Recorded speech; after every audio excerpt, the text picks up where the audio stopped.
Welcome to Carrying Wayward, a supernatural podcast for fans who aren't ready to let go and newcomers to the series who are ready to jump in. I'm Drew Schulman. And I'm Marie Vigourou. In this episode, we're diving into Supernatural Season 7, Episode 12, Time After Time. Let's get this show on the road.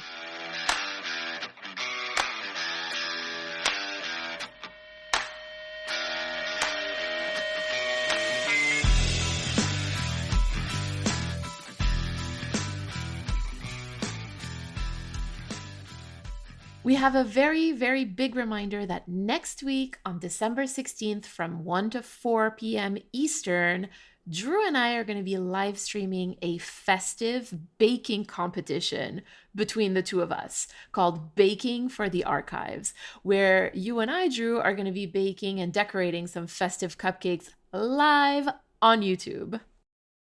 And we'll be fundraising for the Archives, which is one of the biggest queer archives in the world. And we want to help them in their goal to help fight against historical queer erasure. We want to raise $500 over those 3 hours, and you get to vote on the winner of the competition. And the winner is going to be getting the honor of being the winner, right? And the loser is going to have to record a dramatic reading of a supernatural scene. And anyone who donates will get to vote on what that scene will be. So there are definitely some little perks that come with donating during the fundraiser. So make sure to go check out all the details at carryingwayward.com and subscribe to our YouTube channel to make sure that you don't miss the beginning of this. And we may have some special guests on the roster that you're gonna not want to miss. Yes. This week, we also want to shout out several large angry birds and Nats162 for the lovely reviews that they left us on Apple Podcast. Honestly, thank you so very much. Okay, so I have to start this episode by saying that there is a controversy about the title. There is?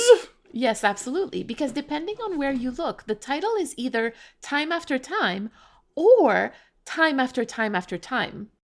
That's so bizarre. Didn't we have an issue recently too with season 7 Time for a Wedding?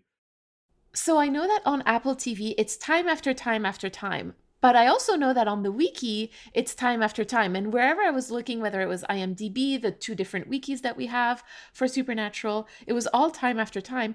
And then we did the ultimate test, which was to check the DVDs. And somebody in our server was like, it's Time After Time After Time. And so now it's like, but the wiki is never wrong. I would not be shocked if it's a mistake on the DVD, like when it was being printed or transcribed, and then it just got carried over. Like, I'd be curious if this, I didn't see this in the server. Did they check, like, the physical DVD, or did they actually load the DVD into the player and, like, pull up the menu? No, we looked at the physical DVD. The rabbit hole gets deeper. I know. We'll have to go double check that once we're done with this recording. And I do have to take this little moment to talk about, Time After Time being like the amazing, classic, iconic song. And if you haven't by now, you know that Monster of the Week is now doing an X-Files podcast. And with every season of Monster of the Week at one point, they used to come out with a parody song, basically, that would work with the season that was going on. And for the X-File, they did Time After Time as File After File. And honestly, it is just like, I've been singing it to myself all week, frankly. This is news to me. You're telling me I have to go binge the two of them doing parody songs for the X-Files, and then I'm assuming this means also a Supernatural one and probably one for Merlin? There is Hunks of Summer. Oh my god. That was my favorite before File After File. I will be doing some deep dive listening after this episode. Well, speaking of this episode and Time After Time, as everybody can tell, we are kind of like stretching our time right now. How did you feel about the episode? I thought this was a really fun episode. Like, genuinely, it was just like non-consequential, silly, and fun. We watched this one live, so I had gone into it, my only logic being the connection to the obvious song. Did not expect a time travel episode, which has its flaws in being time travel shenanigans. It was a fun, very cool, and good episode. That's all there is to it. It's one of those episodes where I'm like, I can't think about it too much because I just can't. But it's definitely very entertaining, very fun, and it was kind of needed after the few episodes that we've had. I find. Yeah, it was a well-deserved break. All right, are we ready for the recap? Count me down. 3, 2, 1, tick-tock, tick-tock. We have a weird, let's start with, the middle of the scene and then rewind time to show us what happened prior to this. But essentially what happens is Sam and Dean are hunting a thing, and they get a weird stoner dude who's like, I saw this red light, and they go hunting after it. They find the red light. They figure out it's some dude who might be time traveling or might be, unaging. Dean tackles him mid-vampiring someone's energies and ends up back in the 1940s and partners up with Elliot Ness and goes after this thing. So it turns out he's a hunter also, and he has to fight it in the past while Sam and Jody in the present are working on it. And there's kind of a cool time travel conversation going on with Dean leaving notes for Sam in the future. And ultimately, it's a non-consequential episode where Dean gets a really fun time of being out of time and out of sync again, like he was in the Old West, but I think even better this time. And Sam has to pull him back and save the day. And they get a really ominous ending about Ooze time. I wonder if you would have thought that ending was as ominous as it was if we hadn't stressed it so much. I think it was ominous in the sense that, one, I feel like we very rarely get a monster of the week dying where they draw it out so much. The only other one I can really think of recently, the mother from Purgatory. Why am I blanking on her name? Eve. Eve, thank you. Wow, how did I forget Eve? Her death, she dies, and then there's a few moments of letting it drag on so she can give a final message. So it's kind of rare when a creature gets to do that. So I tend to go into those with a feeling of oh, this is something. And then for it to be one that can see the future and being your future is full of ooze, yeah, that's doesn't fair. take a genius to put two and two together, and it was a really good death. This episode was written by Robbie Thompson, directed by Phil Sgriccia, and it originally aired on January 13th, 2012. Good pair, good episode. I find this episode to be pretty strange for the long game because 99.9% of it has no bearing whatsoever on the rest of the season or the series, except for, again, that one piece of really weird foreshadowing at the end. Yeah, I feel we've had episodes do this before where it's let's do an episode that is ostensibly a bottle episode, but shoehorn in a message at the end. And this time it's actually done well. It makes sense that a creature that's been traveling through time and deals with the future and the past would have that information and that would ultimately want to spook them by giving it to them. It doesn't feel like it was jammed in or forced. Jody is back. She brings Sam and Dean a case. Now that Bobby's gone, she reaches out to them directly, which is something that we're starting to see, right? With Chrissy last episode, and now Jody. Yeah, true. They don't have their Zordon anymore. They need to be the direct source. We get another instance of the brothers playing rock paper scissors and Sam winning again. And not even winning, but winning and then Dean grumbling about it because it's a stupid game. Why does paper beat rock? I love how sassy Sam is in this episode because he gets, they get in position, right, to play rock, paper, scissors. And Sam looks at his hand and then looks up at Dean and just gets this really tiny corner smile. And I'm like, dude. It has such strong sibling energy. Oh, yeah, absolutely. Speaking of Sassy Sam, we also get his iconic line, are you going to look at some more anime or are you strictly into dick now? Miraculously beautiful execution of that line. And I'm glad that it exists for so many reasons. But I had a moment where I was like, oh no, she put the line in wrong. I had to go look it up again. No, you were right. The line is right. But there's the same line basically comes up earlier in the episode without the dick joke in it. Sam makes a line about are you watching cartoon smut again? And Dean goes, it's anime, it's an art form. And I had the two lines misconstrued because it basically happens twice, and they're both beautiful moments. Sam is impressed with Dean for getting into the local surveillance camera footage so quickly and easily, and we find out that it was Frank who taught him how to do this. Dean, I don't think realized it until Sam showed a level of like jealousy slash impressiveness in him, where he's like, "Oh, am I being the tech savvy one? Do I know computers now?" Oh no, he knew what he was doing. He knew what he was doing. It was, I of course he did. It was right after the dick line. Of course he was going to do something like this. It's a power play. I don't know. There's a little bit of an energy of like the let me just do this because I know how to, and then the oh, you're jealous that I can do this and you can't. Now I can lord it over you. We get a rare throwaway shot of Sam eating something other than a salad. Whether this was realistically them just not paying attention and not thinking about it and not making a big deal, but to me this shows that like maybe he's relaxing a bit. He's more comfortable with his own body and image. That he's okay having a cheat day here and there. It could also be, a veggie burger, right? Or a sandwich that we don't know. A good veggie burger over a boring salad. I'm on board with that being a cheat day or an upgrade still. Dean is sent back to 1944, where he meets Prohibition agent and apparently hunter Elliot Ness. So for those of you who might not know, because Drew and I did not know, Elliot Ness is the one who got Al Capone on tax evasion, and he wrote a memoir called The Untouchables, which was then later made into a movie starring Kevin Costner, Andy Garcia, Robert De Niro, and Sean Connery.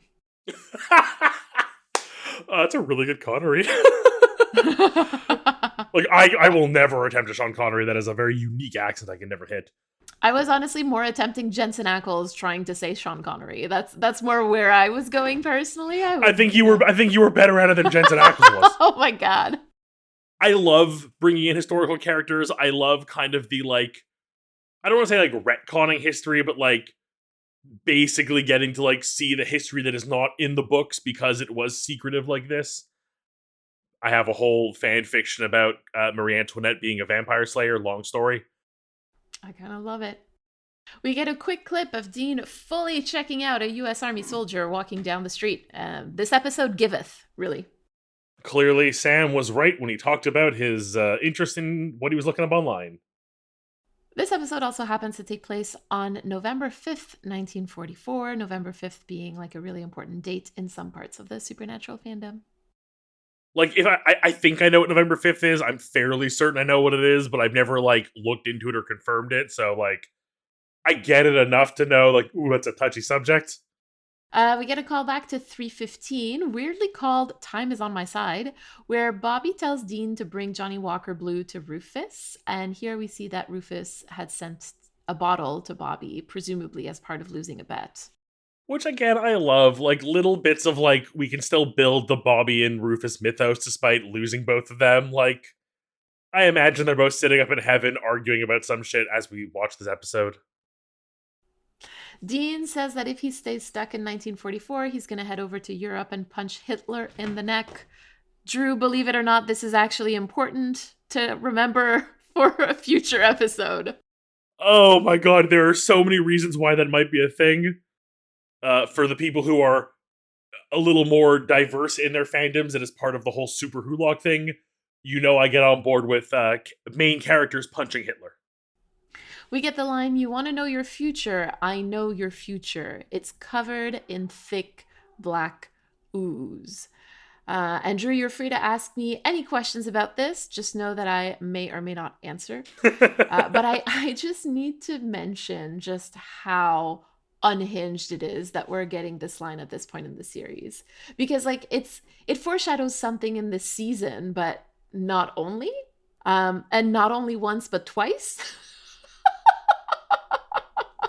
I mean, I've been talking about the importance of black ooze since like season 2, so it's like this is a lot, right? Like this is a lot. So again, like, peek behind the shadow, there was kind of a lot of like, ooh, we're doing the live watch this week, time after time. There's a really, like, black ooze is super important in this episode. So I was very, like, a Leviathan episode. And then was kind of caught off guard when all it was this very cryptic and dark warning. I mean, really, I say cryptic. It's not really cryptic. It's pretty, like, blunt of a warning. But, like, that is so interesting. Like, I really am on kind of the bus of, like, Leviathans are done after this season. So if I'm right, then what does Black Ooze come back? Or am I wrong? And are Leviathans kind of the big bad for the next several seasons? Like I know. Yes, Drew, we have 7 seasons left of Leviathan. No, but like we can get give us like 3 more seasons of Leviathans and I then would switch quit. over I would to. quit. I would quit. I would quit.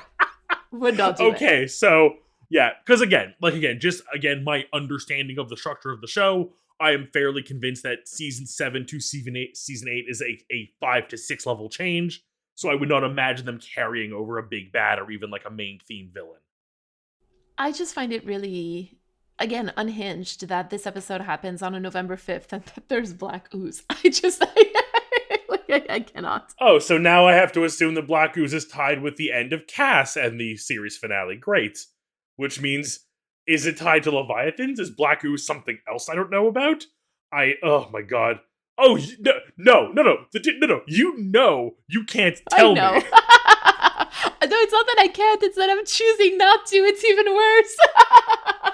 Oh, nonetheless, I will accept my fate of not knowing until we get there, and I swear, I don't know how we're gonna do this, but we're gonna have to do some sort of like. Obviously, we're gonna have to do some sort of like look back on the show once we're done, and like all the things are like, you didn't realize this, or oh my god, that. And I'm just gonna sit here and bang my head into a wall for 30 minutes. Why?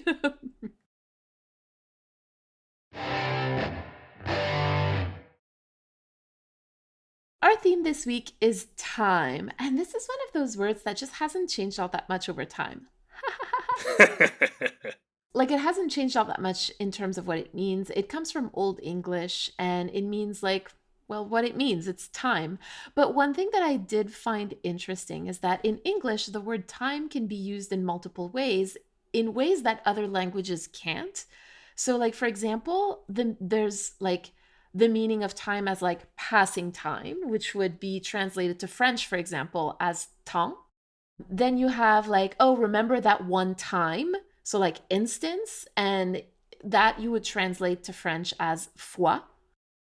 And then you also have like, what time is it? Which in French would be heure, as in like the specific hour of the day. And I find that this episode uses like all 3 kinds of time. And I think that it could be cool to like look for them in this episode. Let's hop in right away with Sam, because I feel like we get a kind of like really easy Sam episode here. His journey kind of continues from last week quite well. He's allowing himself to move on and find healing through the passage of time. And we see it in the way that he reacts to Dean's obsession with Dick. He's trying to kind of not like talk him out of it, but make him realize that like, hey, maybe we do something else for 5 minutes. Maybe put away the computer and go outside and touch grass. Are you saying put away the dick? Is that what's going on? I'm going to be insufferable in this episode again. I'm so sorry. I don't know what's wrong with This me. episode calls for it. It's fine. Don't worry. Right. Like the strictly into dick line still, like I have to come back to it because I'm still amazed that this line like actually made it into the episode. Like remember that this is a show where Cass sitting on Dean's bed was too gay just a few seasons ago. Right? Like, but this line made it on. And so I don't know, like I guess in a more critical way, maybe this is showing that the show like has lived through a passage of time between like when it started in 2005 and now, which would be 2012, and like what was and wasn't acceptable to imply about Dean. Yeah, I like that. It's an interesting way to think of it, like that we've moved on enough that it's like they've loosened their grip a bit. It seems like that anyway with this line. I guess in a more narrative sense, I think it does show that time has passed between, like, since 2005 at least, because I'm not sure that Sam would have felt comfortable saying this to Dean back then. Like, think about 211 Playthings when Dean gets, like, really distressed that people think that he's gay. So basically, Sam, like, making this comment and making the face that he makes while making the comment also, I think really shows that time has passed and, like, somehow, because of something or someone, things have changed and like Dean is more comfortable and more secure with his sexuality.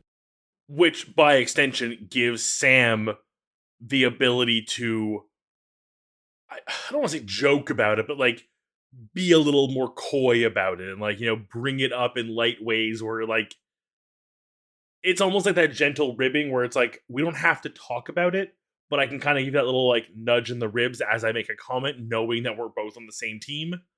In this sense of like we both know and we're okay with it. Again, Sam kind of is shelved this episode. He has what I would say is basically his amazing few lines with Dean, what I want to get to now with Jody, and then his saving Dean at the end, which really is just a whole other thing. His time with Jody, I feel, is the most important moment of growth and healing he's had since this whole thing's happened.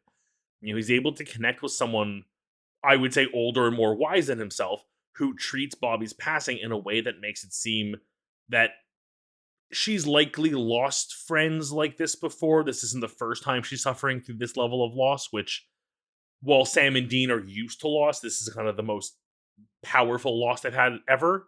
And I'm including John in this. I feel like this affects them a lot more. She normalizes the situation for Sam and gives him the assurance that, like, while it hurts now, it will get easier with time. Yeah, I agree with that. I mean, I'm going to talk more about Sam and Jody in Critical Time, but like you're so right. Like we talked last week about how like grief needs community, and we're seeing that in this moment, right? Like Sam and Jody are like able to grieve Bobby together, and Sam actually gets to talk about it, which is something that he needs. And we know that Dean can't give him, or at least like he can't give him when Sam needs it.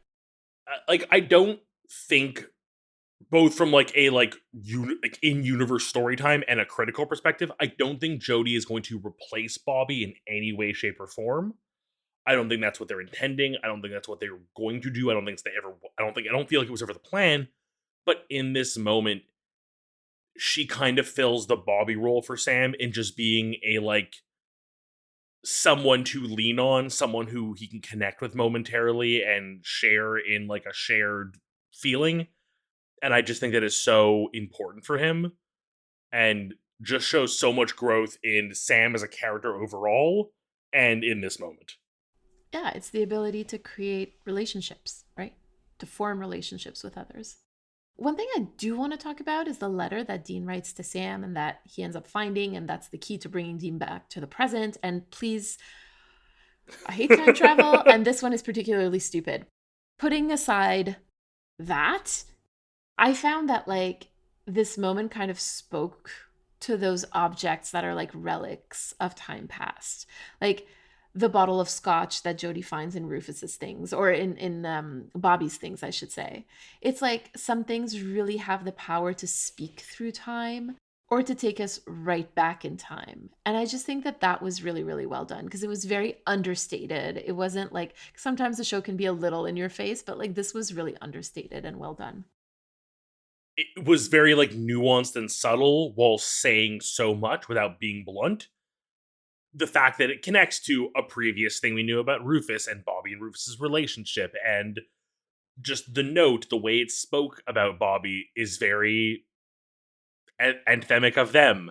I just genuinely think this shared moment of Jody and Sam discussing Bobby and referencing Rufus, I think it's just ultimately one of the best scenes of like non supernatural events the show has given us in a long time.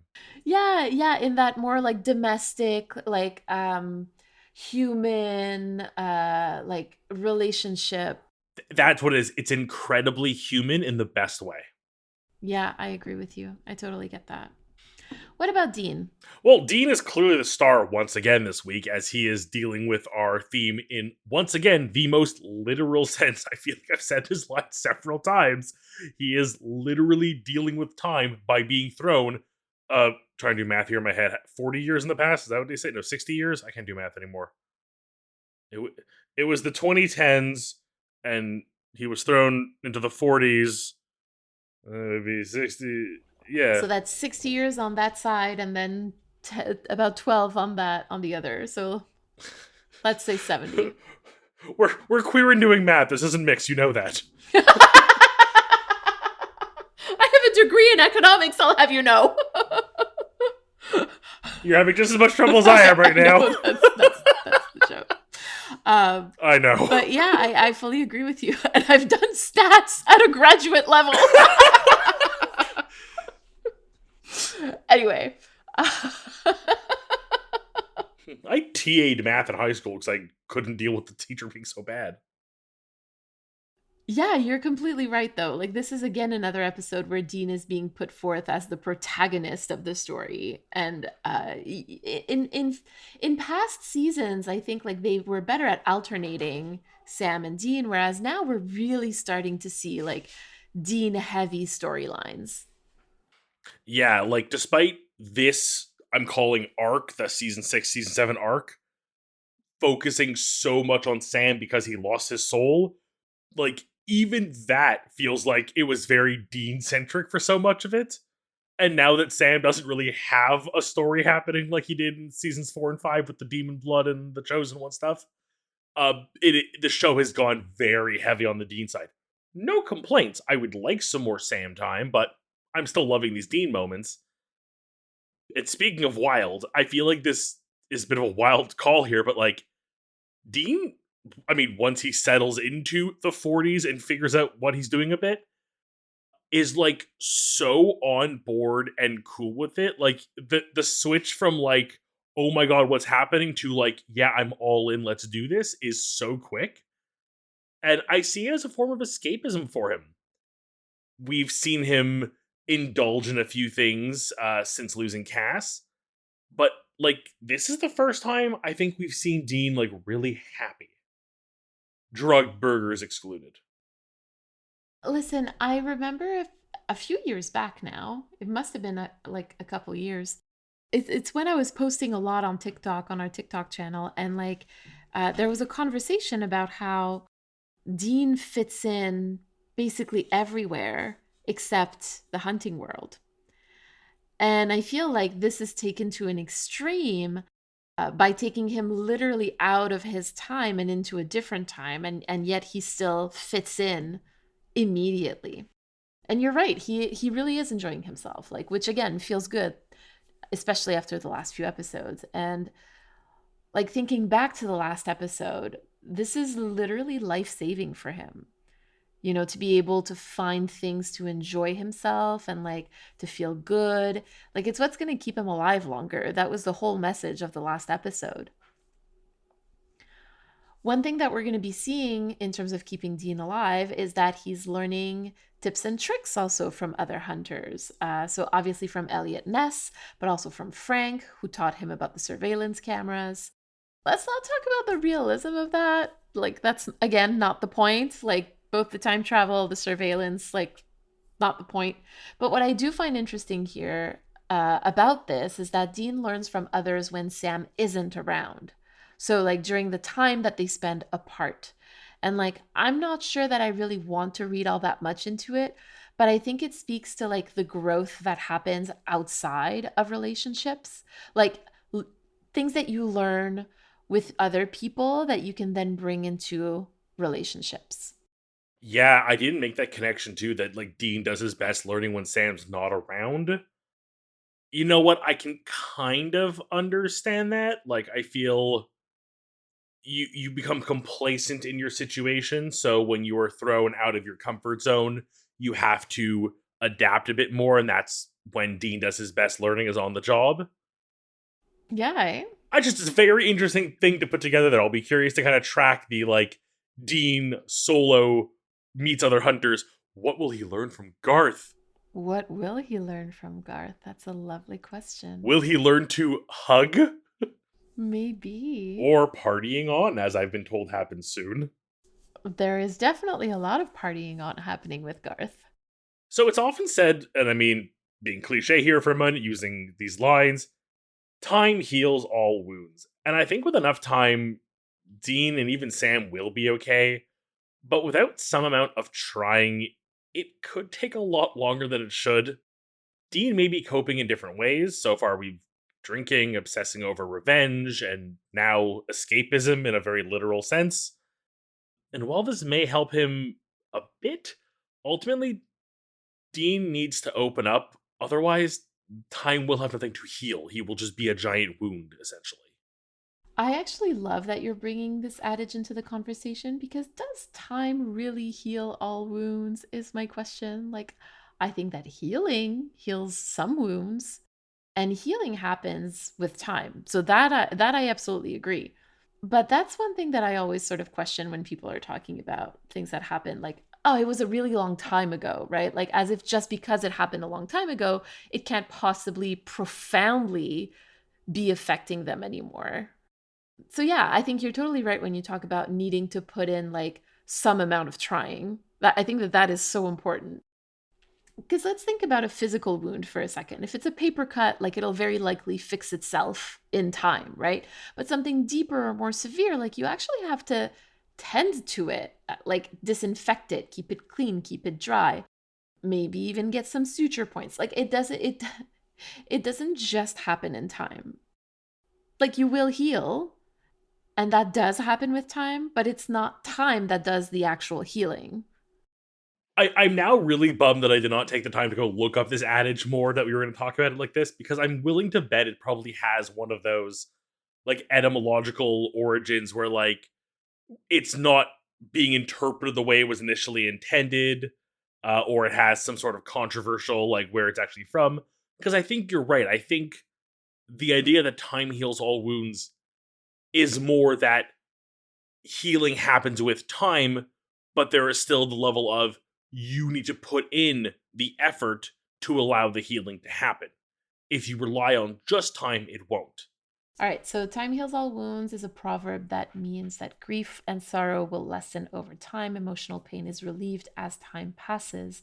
Though the expression time heals all wounds is often quoted, people who have experienced loss and grief usually dispute the sentiment. Interesting!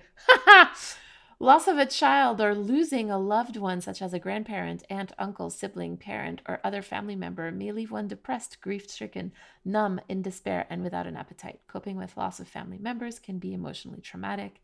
The grieving process is painful, especially after the death of a child.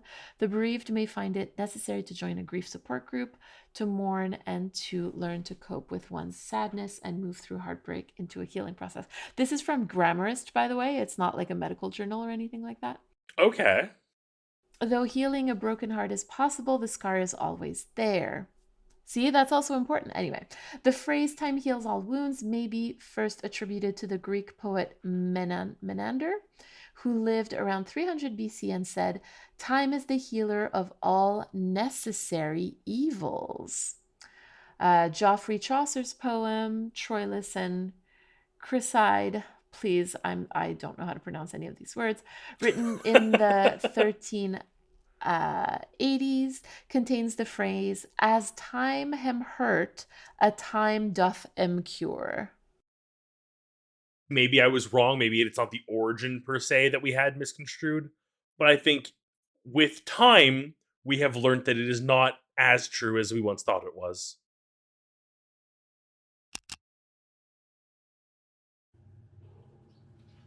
Okay, from the top. Kick down the door. Check the left flank and chuck holy water at both demons. Step over the tripwire and don't get spooked by the cat again. The next demon will be coming down the stairs in 3, 2, now. Take one large step back, let him trip over the cat, and fall into the tripwire.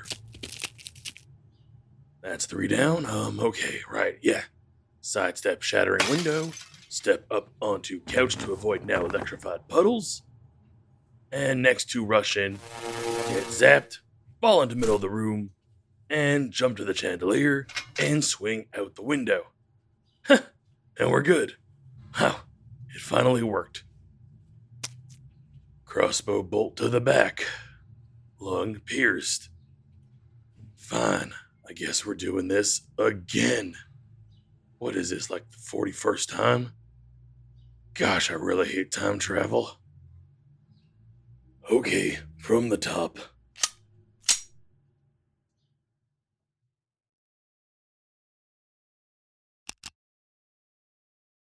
I really love that this episode gives some screen time to Sam and Jody, because as the seasons go on, we're going to see that much more screen time is actually given to Dean interacting with people than to Sam. And so, like, this little glimpse of Sam and Jody becoming friends is really great to me. She called him first. She tries to help him as best as she can, not only with the case, but also with making sure that he's taking care of himself by like going to sleep, for example. What we're seeing is that Jody is actually befriending Sam, and she befriended Sam first before Dean. I like to cling to that because, like I said, it becomes more and more rare as the seasons go on.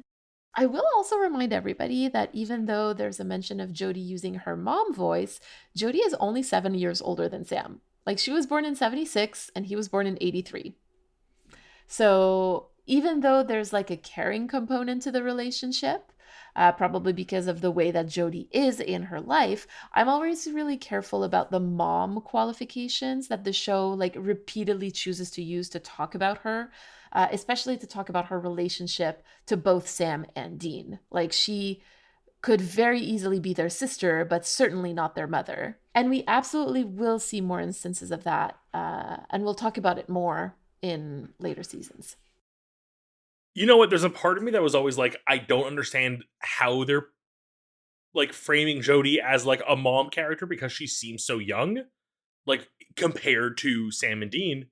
But I assumed it was just a case of casting a younger actress to play an older character, but then to actually turn around and be like, no, no, no, like in the show, canonically, she's only 7 years old. That is just like, No, this is literally just a show not really knowing what to do with a woman if she's not a girlfriend or a mother. yeah, that, again, speaks greatly towards the show's ineptitude with female presenting characters.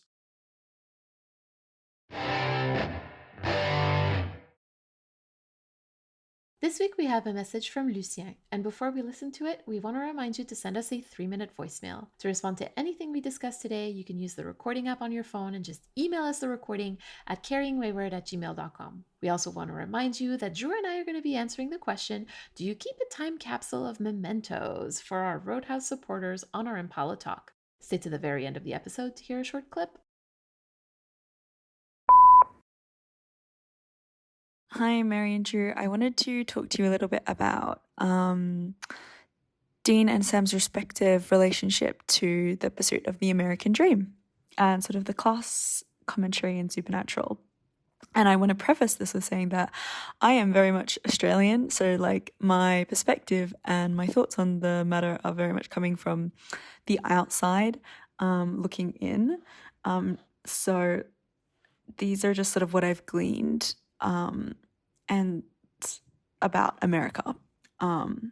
So I guess I'll just dive right in because there's quite a bit that I want to talk about. Okay, so Dean and Sam are situated within the show as belonging to different social classes.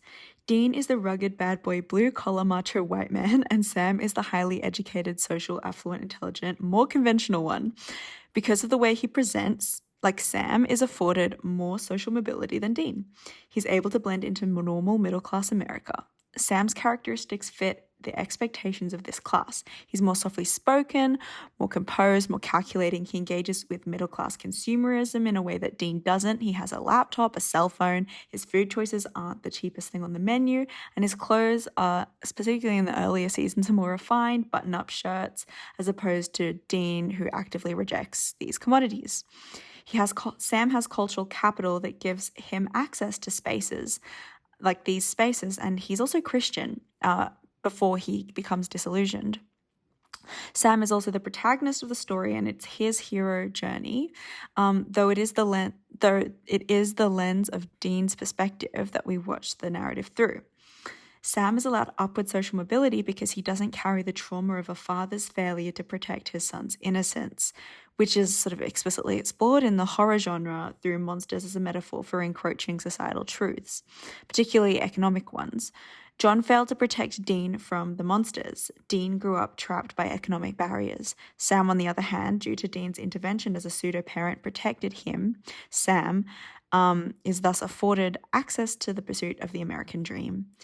Sam has his own trauma from childhood, though it manifests differently. Sam is a product of neglect and he struggles with pride, hubris, addiction, and a savior complex, overcompensating for a world that's telling him that he's an abomination and dirty. I would argue that Sam is more similar to John in many ways, whereas Dean is more similar to Mary. To John, Jean is a reminder of John's own perceived failure at protecting his children's apple pie life. Except Sam and Dean represent the best of their respective parents and actively work to break or at least grapple with cycles of abuse and destructive behavior throughout the show.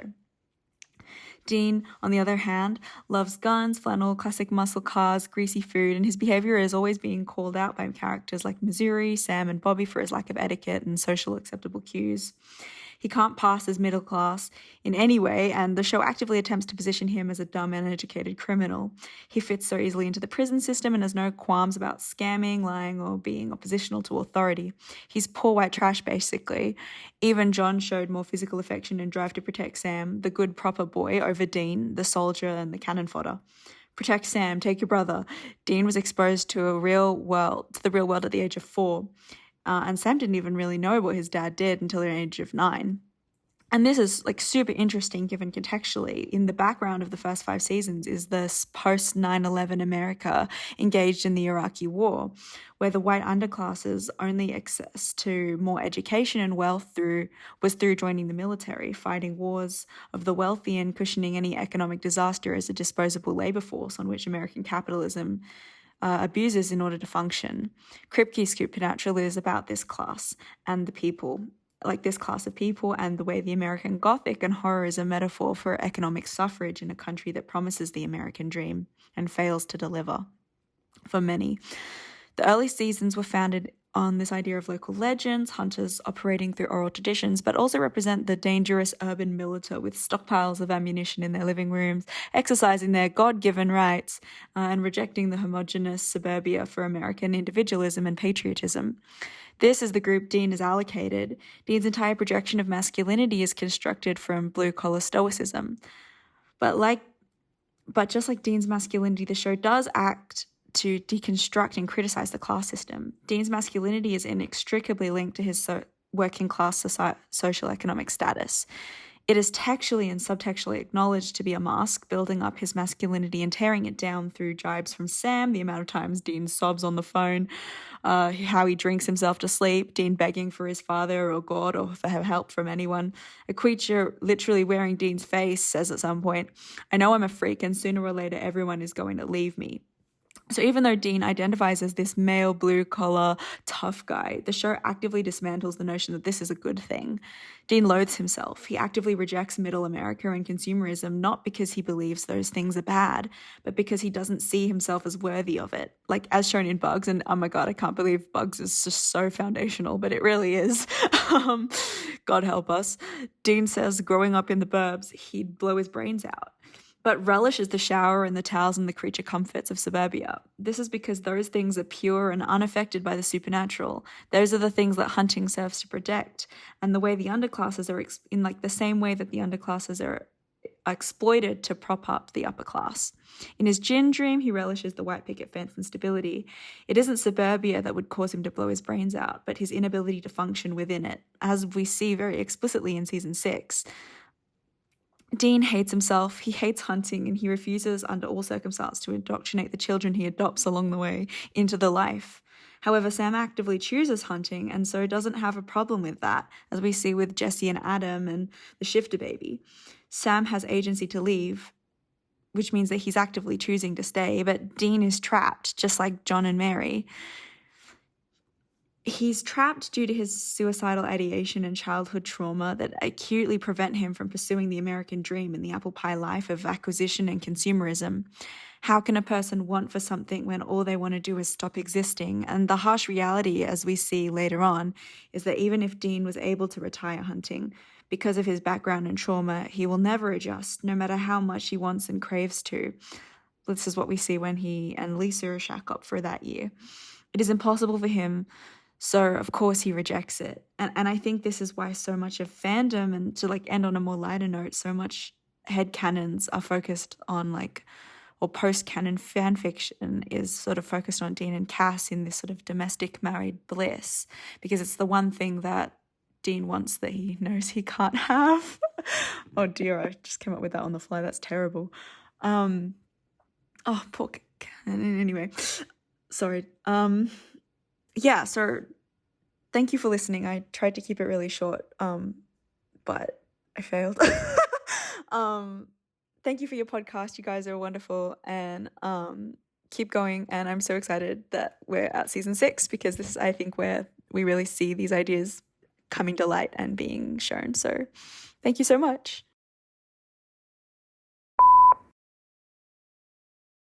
Wow, Lucien, that was so much. I thank you for everything. That has opened up too many doors in my brain that I don't think we have time to get to all of them, but they are going to be open and rattling for many episodes to come. If I can just pick like one thing that really stuck with me, I wanted to focus on, it is that idea that Dean could not exist in that suburban lifestyle. Like, he tried it for a year and we all understood that he wasn't loving it and was doing it just to basically appease the people around him, but not for himself. But it's still, despite that, when he doesn't have it, something he strives for, like we've seen this season, his cold shower and cold hot pocket speech. I think that is so interesting that there is this level of aspiration of like, one day, if I put in the hard work, I will achieve the goal of being able to have a white picket fence and a hot shower. And again, the Bugs connection. God damn, that episode haunts us. The fact that when he does have it, and in this case, I would say he's earned it with Lisa, but like, I feel like he doesn't feel like he's earned it. He feel like he's like given up to get there. It like spoils it for him almost. And I don't know if there ever is a form of Dean, even if they save the world and him and Cass get to move on with their life, that he could ever just stop and be middle class. I don't think that's what Dean could ever settle with. Yeah, Lucien, thank you so much for this lovely voicemail. It's definitely, I mean, it's really interesting. I find that we're listening to this in this moment of the season, because like, we just brought up Bugs like not that long ago, that exact scene with the hot shower and the suburbia and whatnot. Yeah, there's some really, really amazing observations in your voicemail. To kind of continue the conversation with Drew, I think, if I remember correctly, like one of the things that we talked about with him trying to settle down with Lisa, it's that it wasn't really on his terms, right? Like, he was doing it in order to do what he thought was the right thing. And so I like, that's just one thing that when people are like, oh, well, see, he tried with Lisa, like even Bobby, when he says, oh, you tried with Lisa. But the thing is, like, maybe trying with Lisa just wasn't the right way to try. And again, maybe it's not either or, maybe there's an in between. And I think that it's just really important, especially for people who have suffered trauma, to kind of like, and I'm speaking, maybe I'm projecting a little too much here, so take it with a grain of salt. Maybe this says more about me than it says about Dean, I don't know. But I think it's important to like, maybe not push us like into specific like boxes, in the sense of like, maybe Dean doesn't necessarily want to just live in a house in suburbia like with Ben and Lisa, but maybe for him, being out of the life looks like a cabin in the woods, or maybe it looks like Van life. yeah, van life. Maybe that's what it looks like. I don't know. Maybe it looks like him alone. Maybe it looks like him with a partner. Maybe it looks like him dating.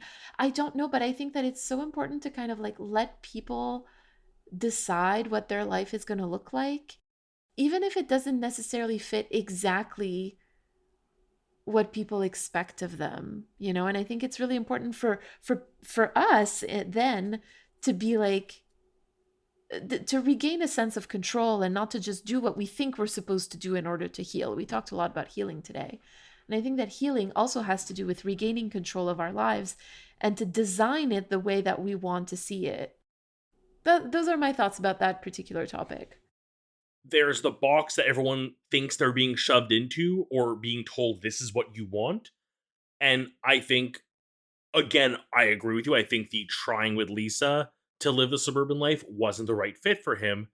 But there is likely a version of certain things. Like, I just in a moment had a thought of, like, what if he just kept up his life hunting the way he likes and the way he's good at, but had the budget for nice hotels with good showers? That might be all he needs. Just upper class hotels to stay in instead of cheap motels. Just the occasional spa day between hunts. Or maybe fewer hunts, right? With a more of a pied-à-terre somewhere else where he's able to relax a little bit in between those hunting moments. Like, and that's the thing, I think, like, I like went into a relationship at one point, like 10 years ago now, almost, a little less, but anyway. And I felt immense pressure to make it work because that's what people wanted from me, like very Dean and Lisa, like very, very Dean and Lisa. And neither of us were really happy. And so, when that ended, it felt like it basically felt like like life was telling me, you will never be happy. This is not the kind of happiness that you can find. And realistically, that was bullshit. It was bullshit. And so that's why I get really, really sensy towns when we talk about Dean, like, not being able to adapt, because I'm like, he can on his terms. And that might not look like what you and I think it ought to look like.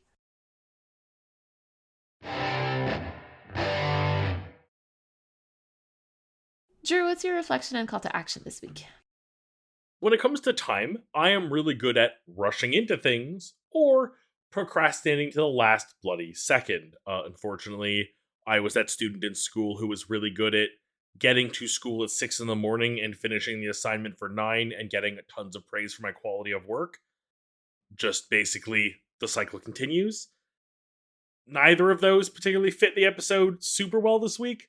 I'm just reminding myself a little bit that, maybe I should be a little bit better with my time management, which we discussed recently, surprisingly. Maybe I need to rethink how I do things and work on my scheduling and my time management skills and be a little less lazy.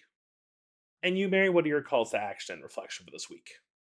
I mean, I think that this episode is pretty egregious in like so many ways.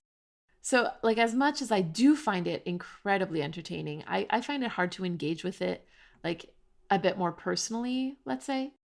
But the line that gets me every time, and we talked about that moment a little bit earlier, is when Jody finds the bottle of alcohol and she says, it's like their life's a big puzzle.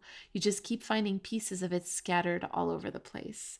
And it makes me feel called to remember that sometimes there are things in our lives that just don't make sense to us until time has passed. Like, we need time and space in order to like make it make sense. And of course, it's not going to be true of everything. Some things are truly senseless and there's no rhyme or reason to it. But like sometimes we're able to kind of like make sense of those big events in life.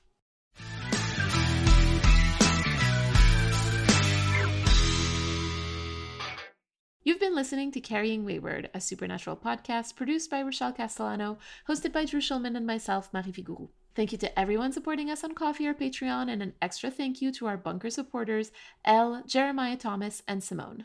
This week, we'd like to thank Lucien for his message. You can go to carryingwayward.com for the links to our merch store and all of our socials. If you'd like to support us, you can become a patron or a Ko-fi subscriber. You can also leave us a rating on Spotify and a review on Apple Podcasts. Carry on, our wayward friends. I